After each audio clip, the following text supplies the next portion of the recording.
is yo. Y'all ain't missing a cut. So hey, today, bro, we finna watch Hellraiser 1987 Kill Count. Requested by my boy Jacoby. Yo, Jacoby, bro. My bad. I just record like 7-8 videos at a time. You feel me? So I had to post all of those before I could get to order you feel me? Order requests and shit. So hey, let's get to this. I don't know what to expect. I never seen this movie before. This might spoil it, but I don't care about spoilers. I like spoilers. So hey, let's get to this.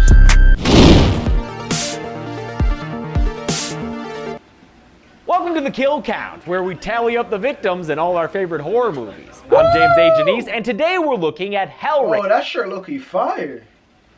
That shirt is fire, low-key. A British film by Clive Barker, released in 1987. Though its iconic demonic character is often grouped alongside other horror legends, Hellraiser is a unique and interesting cinematic experience. By the mid to late 80s, slashers had run their course and humor was becoming more prominent in the genre. Perhaps thanks to Fred Krueger, horror films were taking themselves less seriously, and there was a wave of popular horror comedies, some of them sequels to previously serious horror fare. Hellraiser looked at that levity and said hell no. It has no lightheartedness, no comedic lifelines for a squeamish viewer to hold on to. Hellraiser is a domestic drama filled with eroticism and torture, exploring how pain and pleasure can mix interchangeably. These carnal experiences are delivered by the Cenobites, the mutilated beings decked out in BDSM gear who hail from another dimension that's equivalent to hell. The Cenobites would return for the rest of the Hellraiser franchise, which currently stands at 10 films. But don't mistake this series as something akin to Friday or Halloween.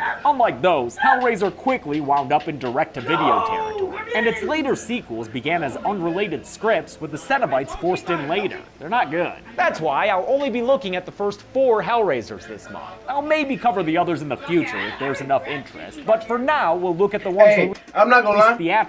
I've seen this movie. I mean, I'm bugging. I ain't see this movie. I seen a video that somebody requested. It was Cenobites, top 10 Cenobites or whatever. And I'm not gonna lie, bro. I don't know if it was the quality of the video or what, but the Cenobites, they look mad ass, bro. They don't even look realistic. They literally look like some dolls. Dead ass. Like, that shit is so dog shit, bro. The special effects back in the day. Actually, I can't even say nothing, bro, because there was way more movies that came out before it with better effects. I don't know, bro. All I know is the Cenobites look dog. Dog. And with Clive Barker's involvement. For many people, Clive Barker is best known for Hellraiser, but he was 34 when he made the movie and already an award-winning author, as well as an illustrator, playwright, and scriptwriter. He is a creative genius.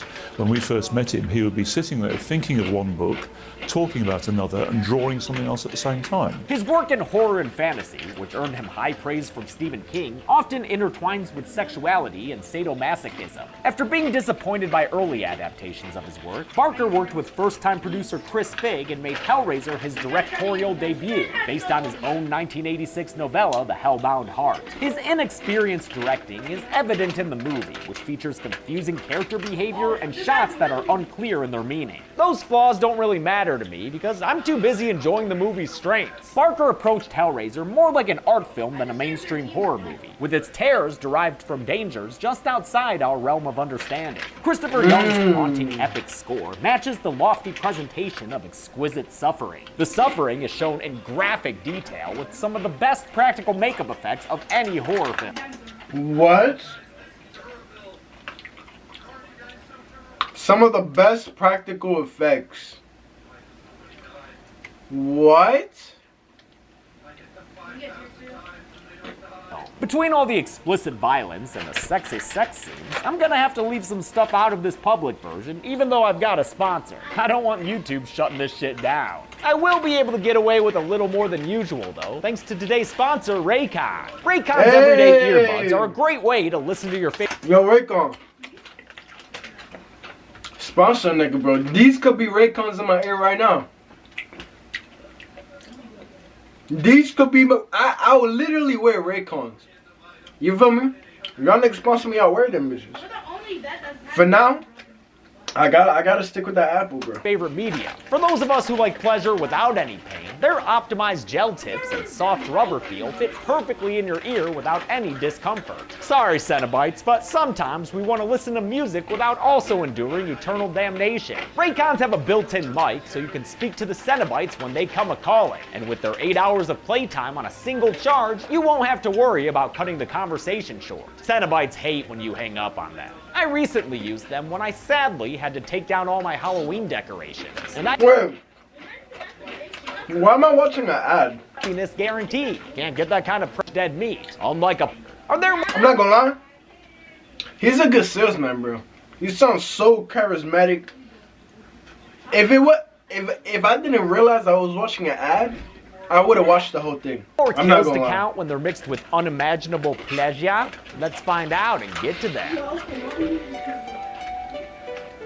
The movie begins with filthy fingernails, and that dirt digger's buying a box. Frank Cotton takes the puzzle box back to the candlelit attic in his house. There, glistening and perfectly stubbled, he completes the box's puzzle and unleashes hell. Hooks fly out and Frank Cotton screams. The next time we see him, it's in pieces all over his attic. Damn. It's become a jangly-dangly chain room. Looks like if you die by a puzzle, you become a puzzle yourself. Beings in black robes approach, and one of them picks up the box. It's repuzzled, and the attic is clear, as though nothing ever happened here. Sometime later, Frank's brother Larry comes to the house with his second wife, Julia. Frank's been missing, so Larry's moving back into their family home, although he may want to hire a cleaner since Frank has let it get gross and maggoty. Damn, Frank, did you really put your face on that pillow, man? Larry and Julia have a strained marriage, and she's not excited to be moving here from Brooklyn. But that changes after they find Frank's old belongings, especially some homemade Polaroid porn that gets Julia pretty excited. If there are more of these around the house, she's down to call it home.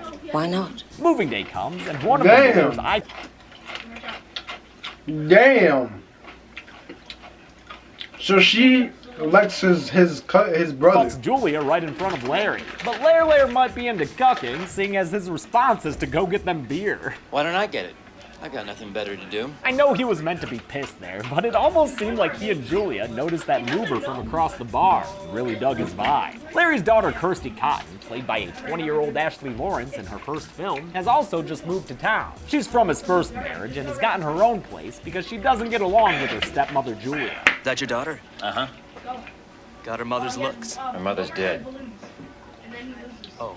Julia couldn't care less about Kirsty. She's too busy thirsting over memories of Frank. She remembers the time he first made contact with her, right around when she and Larry got married. Frank showed up and was like, "I'm all quick, can I come in?" And since Julia's apparently into drunk guys with switchblades, she put up with Frank's chin fetish and had an affair with her husband's brother. Damn. Bro, shorties be trifling, bro. With your own brother?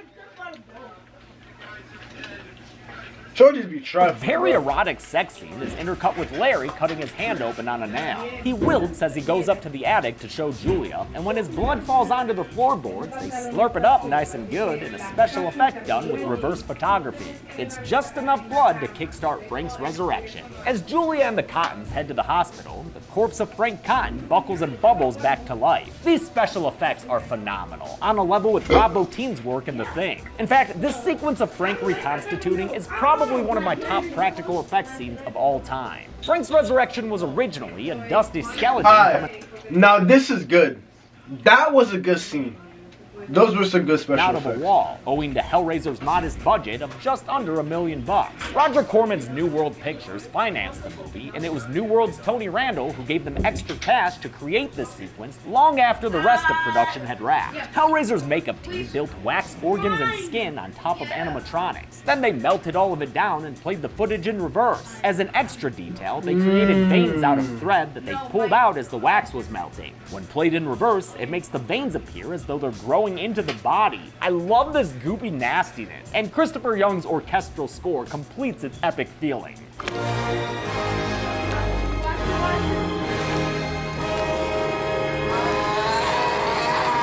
Young had already scored Nightmare on Elm Street 2 by this point, and he'd go on to be an all-star horror composer, making music for Tales from the Hood, Urban Legend, The Grudge, and Sinister. Julia keeps fantasizing about Frank and winds up in the attic, even though there's nothing to see up there. Oh, except for this creepy crawling monster. That's John. It's Frank, Julia, in the flesh. That's him. Kind of. It's but Frank. He doesn't want you to look at him. Don't look at me. Frank tells Julia that he needs her help, and lucky for him, this chick's the world's #1 Frank fan. He says that Larry's drops of blood brought him back to life, so more blood will make him whole again. You have to heal me. Julia considers his proposal, and also considers how good he looks with skin. Because of that, Wow. Wow. She about to murk her own husband to bring back a dead nigga. That's insane.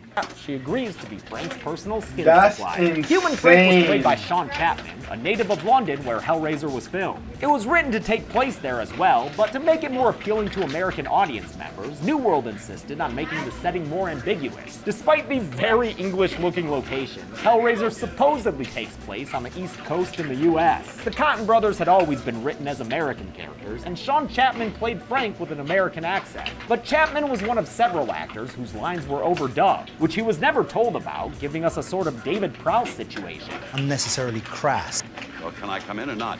It has no tone or colour in it at all. It's just a kind of, lay on American heavy thing. The next day, Julia goes to a place Patrick Bateman would frequent. A dude hits on her, she promptly takes him home, and when she starts to waver in her plans, he kind of seals his own fate. You're gonna change your fucking mind, are you?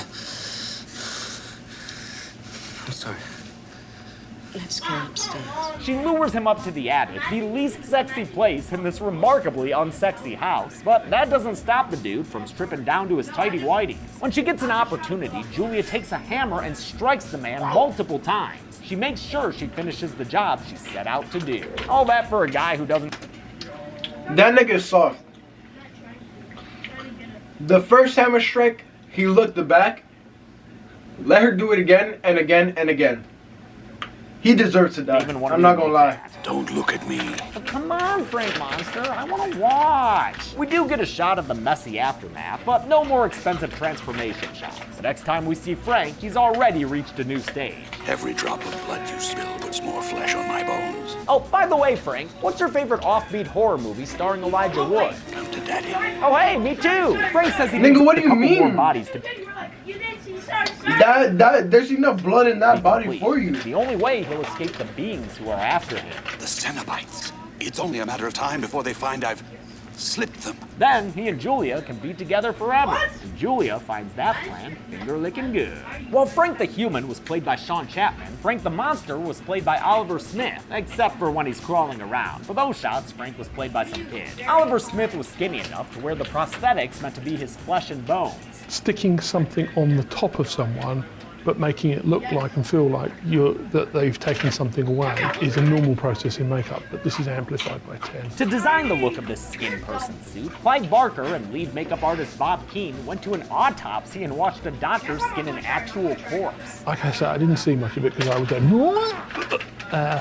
but Clive was kind of disappointed with the end result of the real thing. Exact words were, it looks like bacon's been stuck over someone. Smith, who worked more days on set than Chapman, was life cast to create the thin prosthetics he'd have to wear. Below his neck, it was a reusable bodysuit covered in KY jelly, but he couldn't handle the head casting process to make a reusable mask. I couldn't take all that. It sort of straws up my nostrils and trying to breathe through this plaster cast, so I'm afraid I blew that. Because of that, his face prosthetics had to be applied in pieces and replaced every day. This 6-hour process was done by Cliff Wallace, who went on to co-create and design the Birch from Crypt TV. Cool. Oh!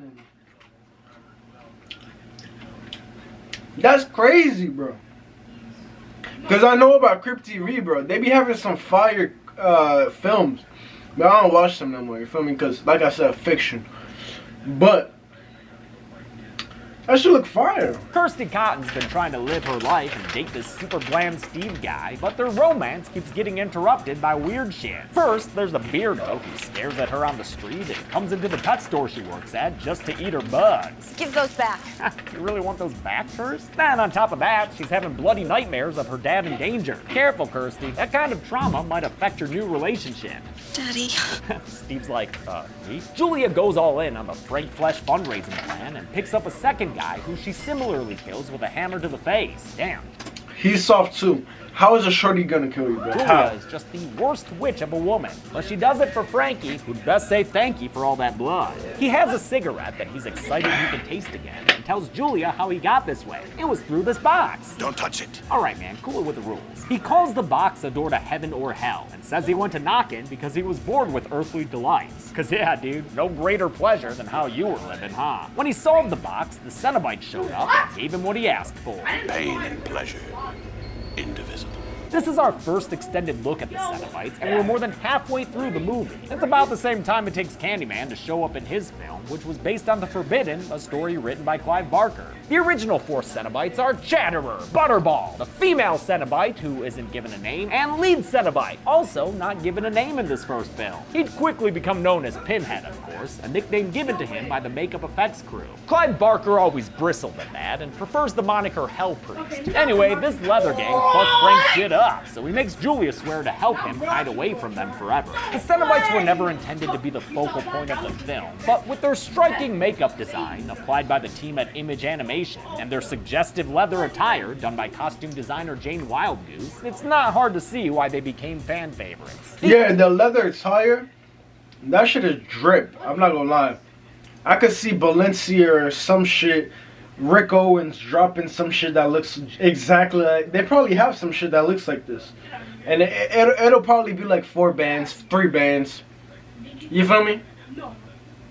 That shit would be crazy. These extra-dimensional demons, who are neither good nor evil, were designed by Clive Barker and Bob Keane. Chatterer, the so-called family dog, and Butterball, the surgeon of the group, were played by Nicholas Vince and Simon Bamford, who had already been drama school friends for years. Neither character was fun to play, since their makeup left them blind, but they both returned for the sequel the following year. The same cannot be said. Wait, the makeup left them blind? Grace Yo, he need to get his bread, bro. Did he get his Kirby, bread? the female Cenobite, who was uncomfortable with the makeup process and how it made her look. And then there's Pinhead, the regal lead Cenobite. Nigga, what? Why you get how you look? It's a movie. You're supposed to look bad. You're supposed... What?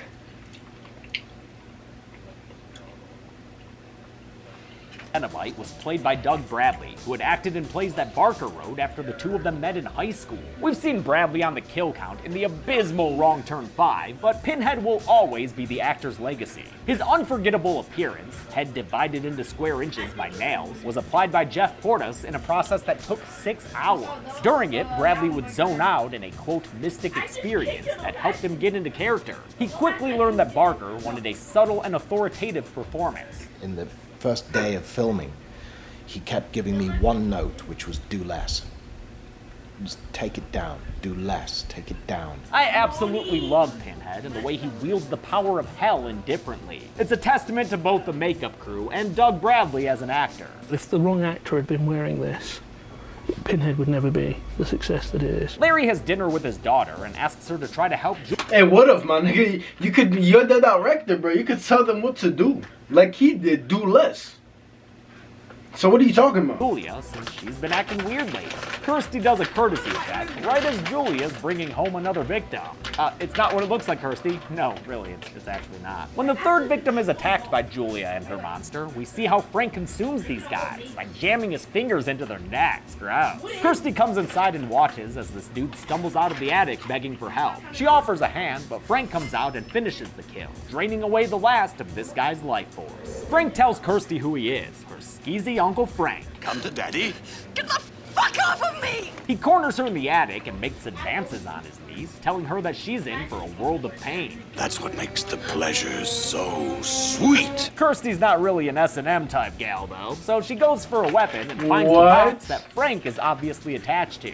Give it to me. You want it? Whoa, with that tone, maybe Kirsty's kink is humiliation. She throws it through the window, which gives her the chance to flee. On her way out, she grabs the box, but I guess she runs a bit too hard down the sidewalk there. This girl passes out in front of a bunch of people and wakes up in the hospital. The doctor doctor says she needs to rest. Here's your puzzle box, ma'am. Maybe it'll help you relax. The lament configuration, as the box is known, was designed by the late Simon Says, who included several subtle abstract symbols on it that work as warnings and instructions to its puzzlers. Here, he points out a face that has a spike going through it. Various boxes were made, each specialized to do a different trick. All of them took a long time to paint and varnish, and their etchings were made of delicate brass. To save himself hours of work making replacements, Sace would lie on the floor to catch them whenever they were dropped or thrown. Kirsty takes on the puzzle box challenge, and I've got to say, things can't be that difficult if everyone's doing it in a matter of minutes. When she solves it, a hospital wall opens up, leading to a long hallway of forced perspective. The depth becomes real, and Kirsty goes for a walk until she finds herself blocked by a hellspawn. It's the engineer, as it's known, which I've always found dumb. You telling me this wormy thing has an engineering degree? Also, I don't love its effects, especially the face close-ups. This thing looks like it came from a theme park. I mean, you can literally see the cart pushing it sometimes. The engineer was a big old suit worn by makeup artist John Cormican, credited as Little John. Not to be confused with Little John, or Little John. Cormican had his arms in the engineer's feet, his head in its tail, and his feet working its arms. Its eyes were moved around by radio control. Took 8 people to operate the engineer, and I'm assuming that includes the people wheeling it down the hall. Kirsty outruns the guys pushing the engineer's cart and gets back to her hospital room where the wall seals shut behind her. Further futzing with the box causes more weird shit to happen. Like, blood's not supposed to work that way, and can we please keep it in the bag? Come on! These effects portend the reappearance of Pinhead's gash. I guess that's what his crew is called, his gash. I didn't know that until now, and I don't like it. Pinhead does all the gabbing for his gash and tells Kirsty who the fuck they are. Explorers in the further regions of experience. Demons to some, angels to others. When the box is solved, they're summoned, so now Kirsty's gotta go with them. No ifs, ands, or buts. Oh, no tears, please.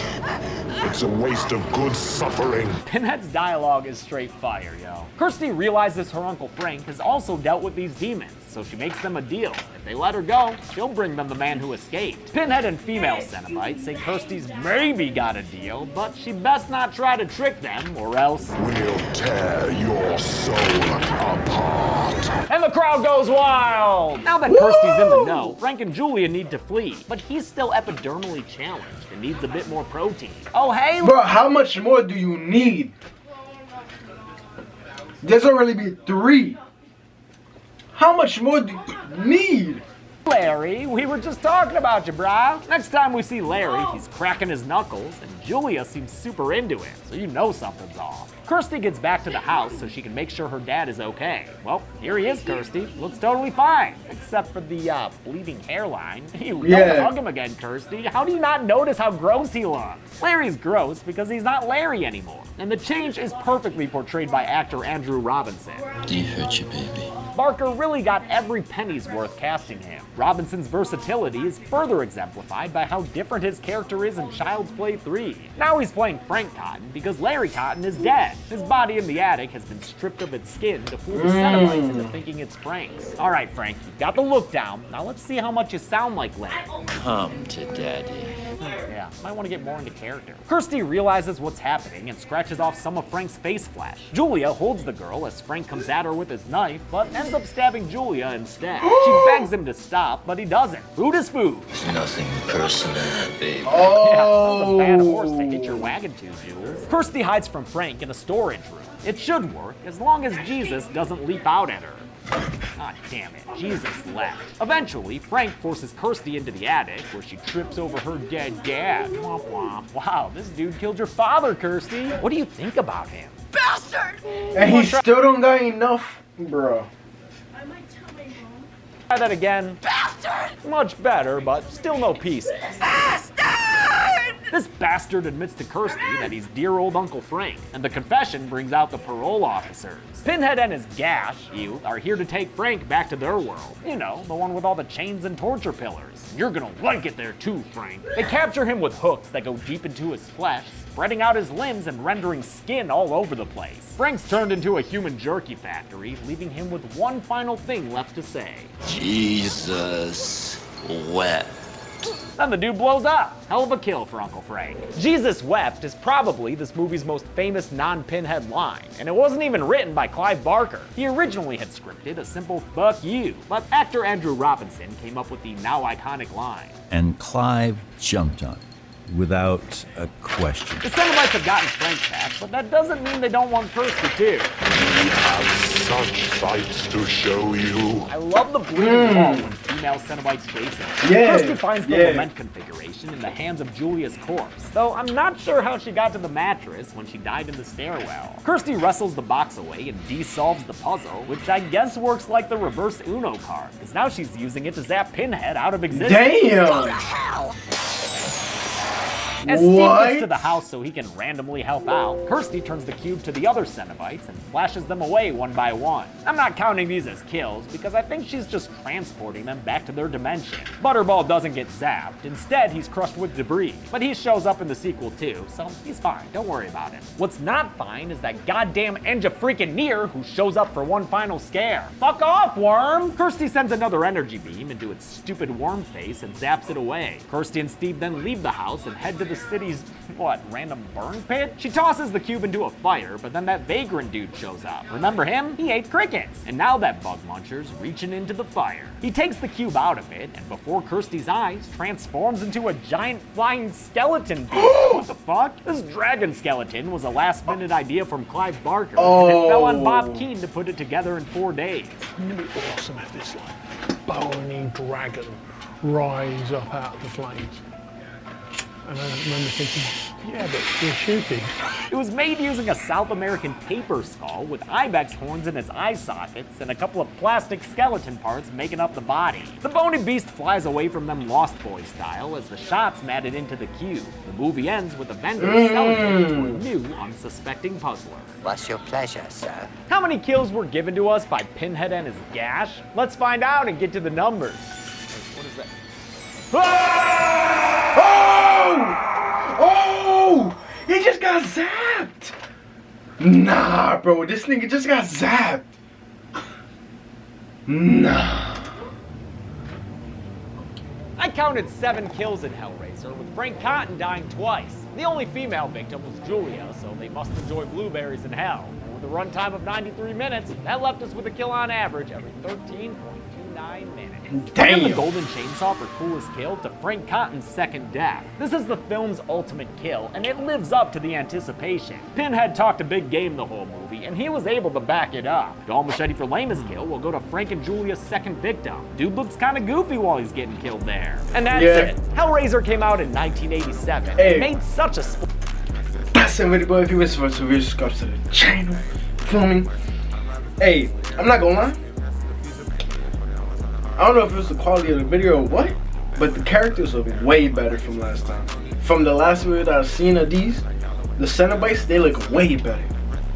But it's still dog. But that special effect where he was like coming back to life, that shit was fire. Hey, shout out to the person who requested this. This movie looks interesting, but I'm not gonna lie, when I was a kid, this popped up, and the first, there's so much talking, bro. He said 13 minutes just for a kill. There's so much talking. That's the whole movie, just talking. And that shit is, that's boring. I cannot lie, that is boring. Hey, let me know what's your favorite part of the video, bro. I'm afraid to catch you on the next one. Stay